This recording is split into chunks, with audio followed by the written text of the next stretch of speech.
नमस्कार दोस्तों, मैं हूँ दीप्ति। आप सभी का मेरे इस YouTube चैनल में स्वागत है।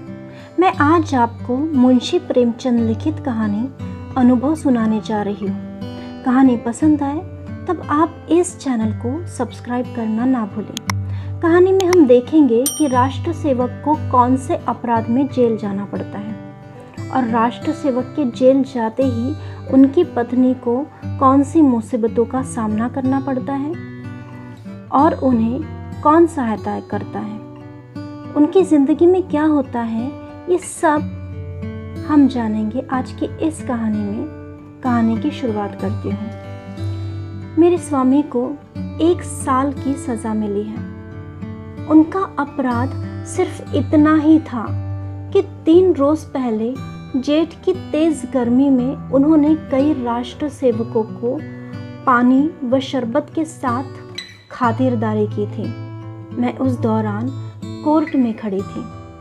ऐसा लग रहा था मानो कमरे से बाहर खड़े शहर की सभी राजनीतिक चेतना किसी बंदी पशु की तरह जोर जोर से चीख रही हो।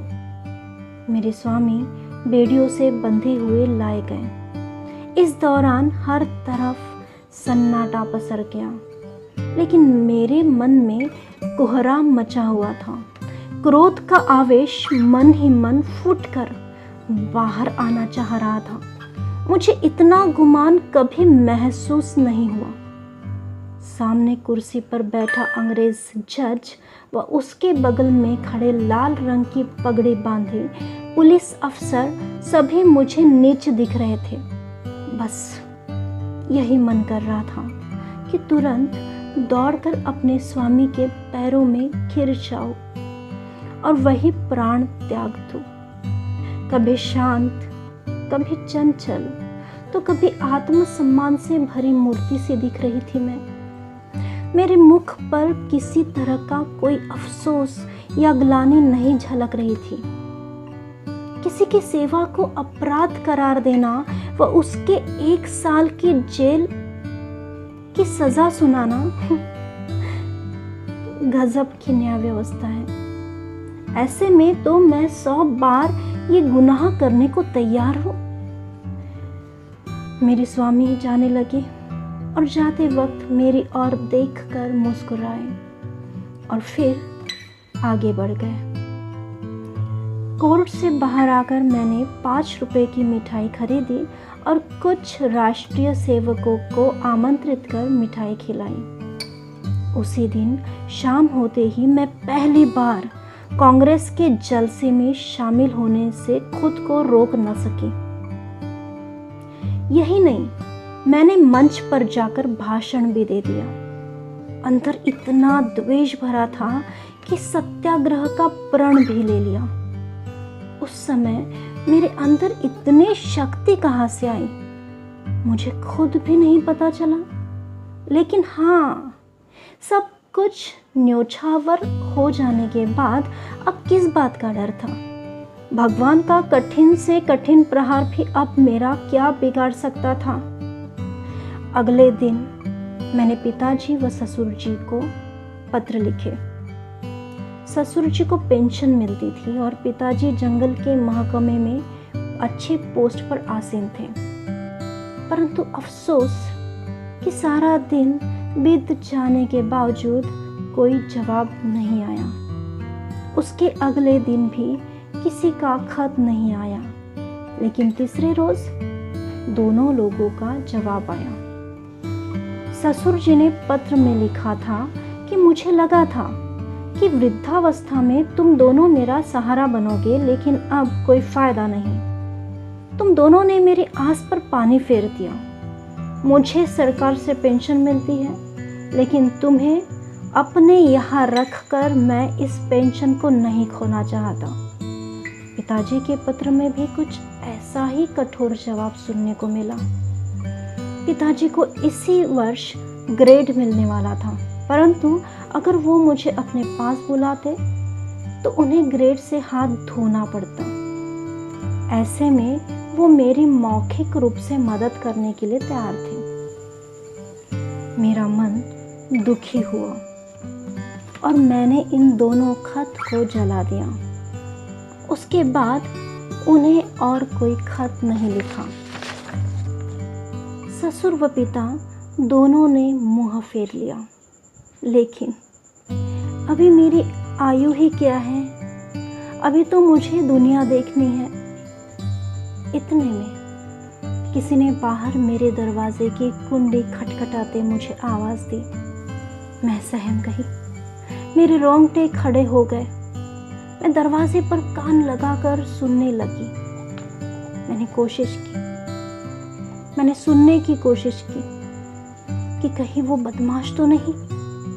फिर मैंने कठोर आवाज़ में कहा, कौन है, क्या काम है? बाबू ज्ञानचंद्र की आवाज़ सुनकर मैं थोड़ी शांत हुई। ये मेरे स्वामी के सबसे अच्छे मित्र हैं। उनके साथ एक महिला भी आई थी। वह उनकी पत्नी थी। पहली बार वो मेरे घर आई। मैंने उन्हें आदर भाव से प्रणाम किया, अंदर बुलाया। ये दोनों ऊपर आकर बैठे और वे बेहद दरिया दिल से मुझे सांत्वना देने लगे। उनकी पत्नी के विचार देखकर मुझे ये समझ आ गया कि वो एक सशक्त महिला है। उनके चेहरे से ही उनकी प्रतिभा झलक रही थी। दोहरी कदकाठी के साथ चेहरे पर रौब और जेवरों से लदी किसी महारानी से कम नहीं लग रही थी। खास बात तो ये थी कि बाहर से वो जितनी कठोर दिख रही थी, अंदर से उतनी ही करुणा से भरी हुई थी। उनसे बातचीत शुरू हुई।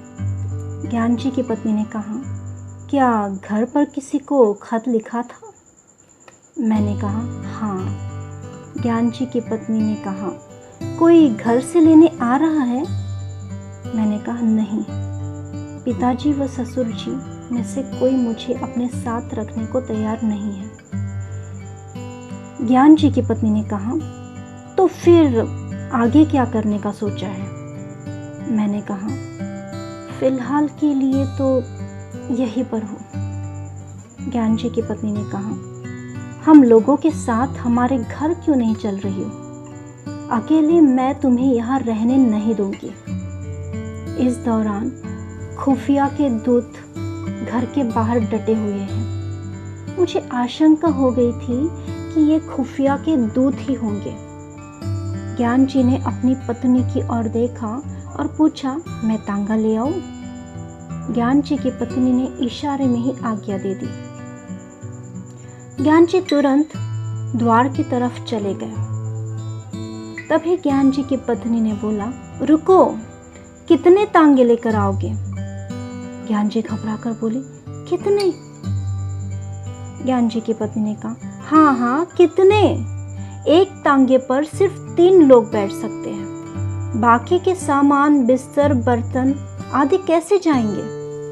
ज्ञान जी ने कहा, फिर 2 लेकर आओ। ज्ञान जी की पत्नी ने कहा, एक तांगे पर कितना सामान आएगा?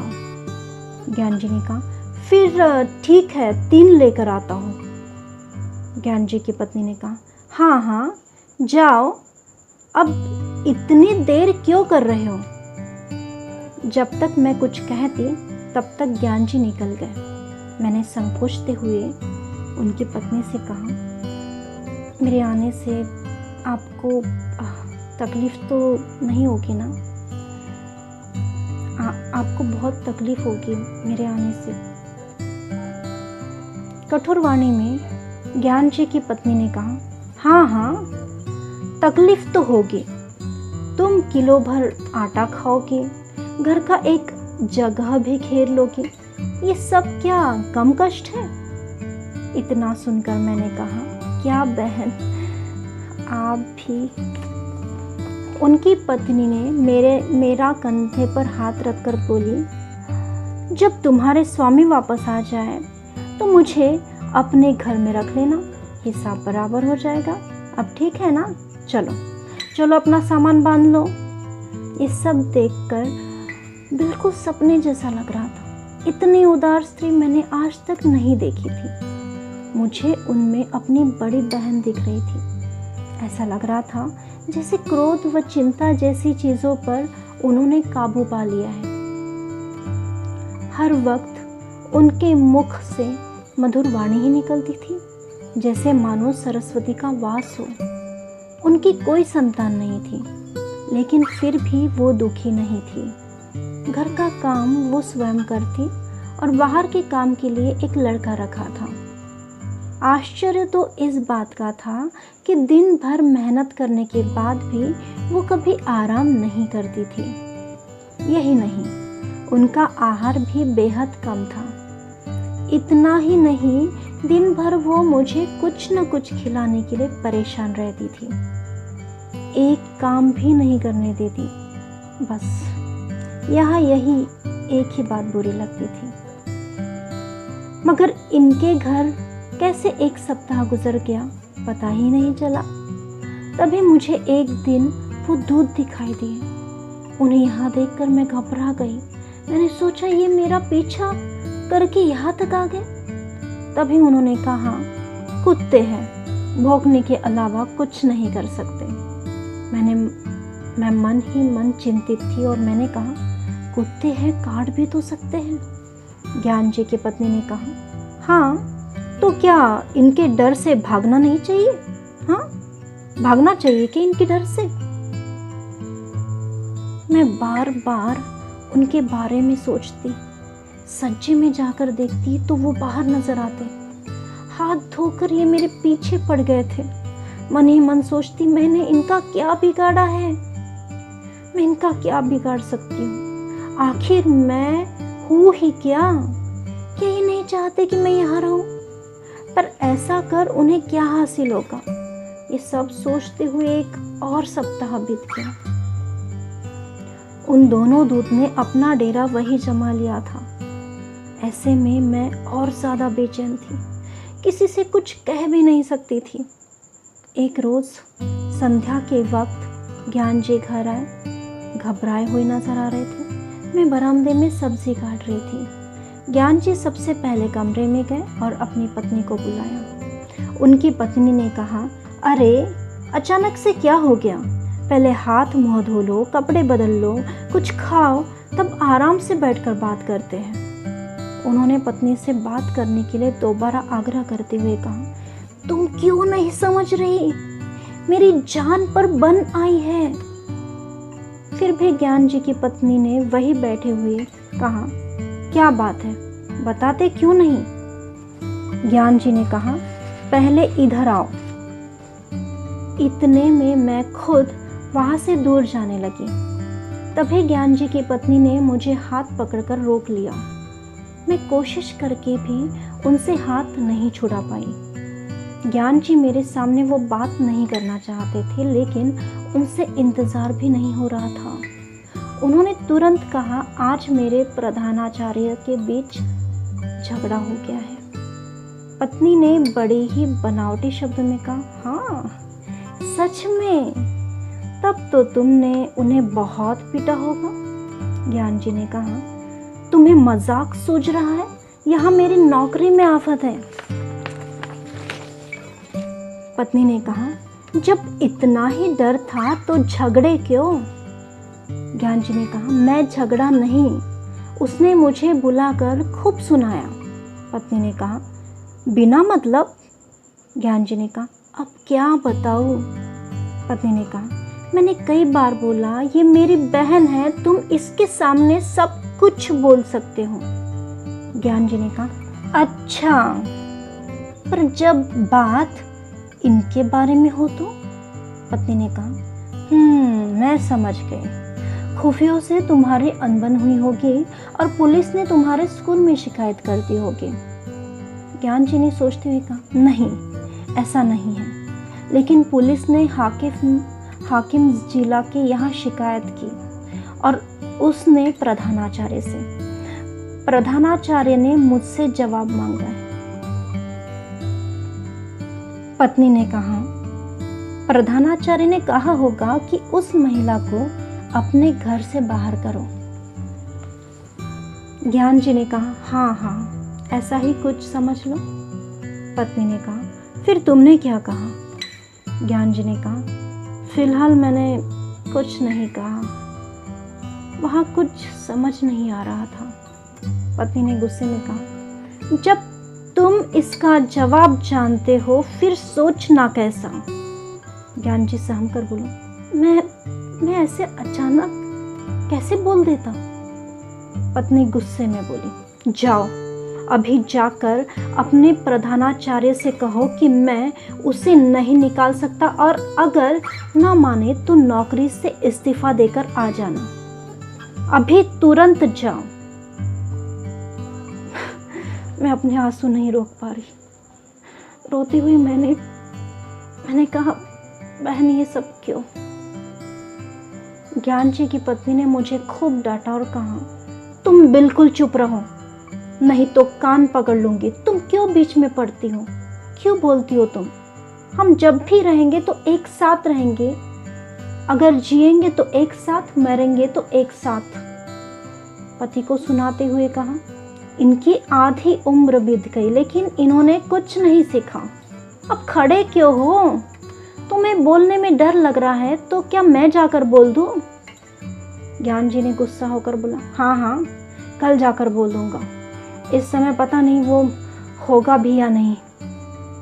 इधर पूरी रात मैं सो नहीं पाई। पिता व ससुर जी जिसे दोनों ने ठुकरा दिया हो, उस दासी को इन्होंने इतनी इज्जत दी। ज्ञान जी की पत्नी सच में किसी देवी से कम नहीं है। अगले दिन ज्ञान जी निकल रहे तभी पत्नी ने कहा, जवाब देकर आना। ज्ञान जी के जाने के बाद मैंने कहा, बहन तुम ये सब सही नहीं कर रही हो। मुझे ये बर्दाश्त नहीं हो रहा है कि मेरी वजह से तुम्हारे परिवार पर कोई परेशानी आए। ज्ञान जी की पत्नी ने हंसते हुए कहा, हो गया या और कुछ बोलना है तुम्हें। ज्ञान जी की पत्नी ने पूछा कि अच्छा बताओ, तुम्हारे स्वामी आज जेल की सज़ा क्यों काट रहे हैं। बस इसलिए क्योंकि वो राष्ट्रीय सेवकों की सेवा कर रहे थे। आखिर राष्ट्र की सेवा करने वाले लोग कौन हैं, ये हमारे लिए क्यों संघर्ष कर रहे हैं। इनका भी तो अपना खुद का परिवार होगा, कारोबार होगा, पर ये सब त्याग कर हमारे लिए क्यों लड़ रहे हैं। ऐसे लोगों की सेवा कर जेल जाने वाले तुम्हारे पति भी किसी वीर से कम नहीं है। ऐसे वीर की पत्नी के दर्शन मात्र से ही आत्मा तृप्त हो जाएगी। फिर मैं नहीं, तू मुझ पर एहसान कर रही है। मैं चुपचाप उनकी बात सुनती रही और कुछ नहीं बोल पाई। संध्या हो गई। ज्ञान जी घर आए तो उनके चेहरे पर अलग सी चमक नजर आ रही थी। पत्नी ने पूछा, हार कर आए या जीत कर। ज्ञान जी ने स्वाभिमान के साथ कहा, जीत कर। जब मैंने नौकरी से इस्तीफा दिया तो उसका दिमाग चकरा गया। तभी उसने हाकिम जिला के पास जाकर बात की। वापस आकर उसने बोला, आप राजनीतिक जलसों में शरीक क्यों नहीं होते हो। मैंने बोला, ना भाई, मैं ना जाऊँ। उसने कहा, पूछा, क्या आप कांग्रेस के सदस्य हैं। मैंने बोला, नहीं, और ना ही किसी सदस्य से मेरा कोई संबंध है। उसने पूछा, क्या कांग्रेस के फंड में आप दान करते हो। मैंने बोला, ना भाई, फूटी कौड़ी भी नहीं। उसने कहा, तो ठीक है, मैंने आपका इस्तीफा अस्वीकार कर दिया। पत्नी ने ये सुनकर ज्ञान जी को गले से लगा लिया। कहानी से हमें यह सीख मिलती है कि स्वाभिमान और त्याग की भावना से किया हुआ हर कार्य हमारे आत्मसम्मान को बढ़ा देता है। अगर हमारा दिल सच्चा हो और कर्म श्रेष्ठ हो, तब हमें मुश्किलों में ईश्वरीय सहायता मिलती है। ईश्वर किसी भी रूप में हमारी सहायता करते हैं। जिस तरह से राष्ट्र सेवक की पत्नी को ज्ञान जी की पत्नी और ज्ञान जी से सहायता प्राप्त हुई, उसी तरह सच्चे दिल और श्रेष्ठ कर्म करने वाले लोगों को ईश्वर किसी भी रूप में आकर सहायता करते हैं। कहानी में हमने यह देखा है कि जब हम दूसरों की सहायता करते हैं, दूसरों के बारे में शुभ भावना रखते हैं, तब हमारा भी भला होता है। जैसे ज्ञान जी और उनकी पत्नी ने राष्ट्र सेवक की पत्नी की सहायता की, तब उनके साथ भी अच्छा हुआ।